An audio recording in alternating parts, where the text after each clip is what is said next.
Hi guys, my name is Amanda and today with me we have Konokono, the giant African land snail. Konokono is a word in Swahili and it means snail, so his name is Snail basically.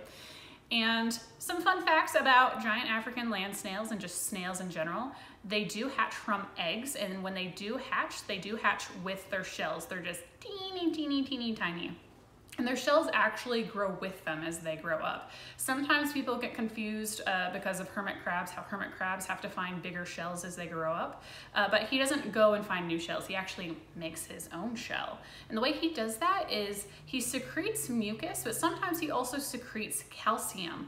And that calcium just continues to form many layers as he continues to grow up. Because of all the calcium, these guys do like to eat foods that are high in calcium, such as this nice colored green. So that's why it's important to eat your veggies, kids, because you need calcium. For us, we need calcium to build bones, but he needs it to build his shell.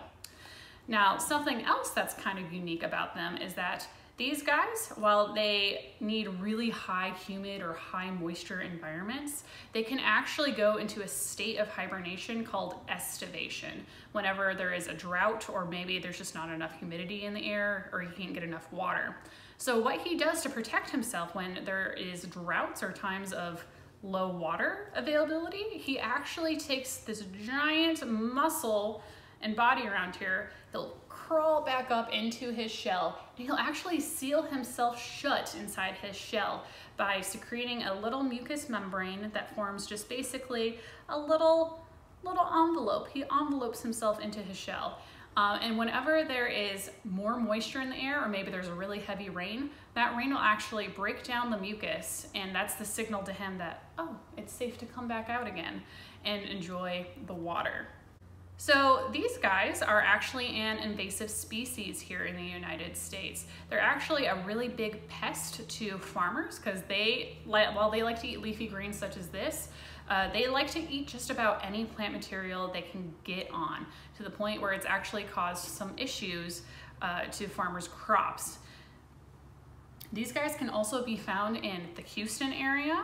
This is where they have started to come into Texas and they're starting to make their way northward, which makes sense because Houston is surrounded by lots of bodies of water and it's a nice humid environment for them. If you guys ever do find these in the wild or maybe, around your house, especially if you live in the southern Texas area, you really don't want to touch them if at all possible, because these guys do have all sorts of bacteria or parasites in them that can spread to humans. So it's always important to just kind of leave them alone, wash your hands. If you do start finding them, just locate or notify Texas Parks and Wildlife and they'll be able to kind of give you an idea of what to do with them, or maybe they might even come out and study your area to figure out why these snails are showing up.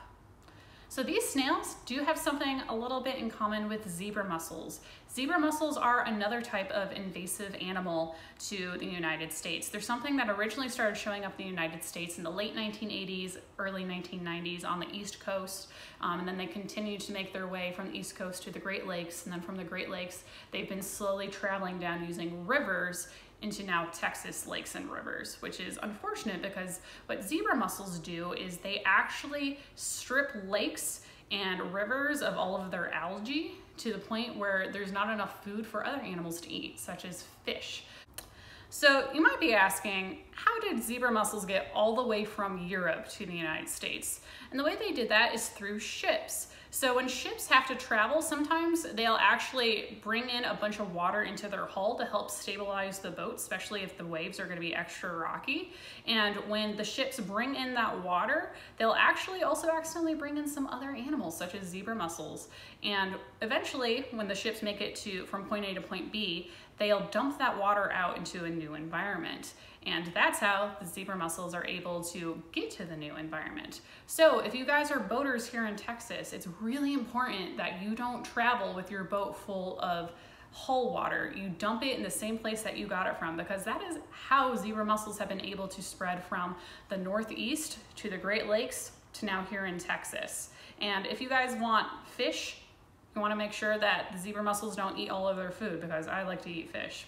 Anyways, thanks so much for watching and have a good day.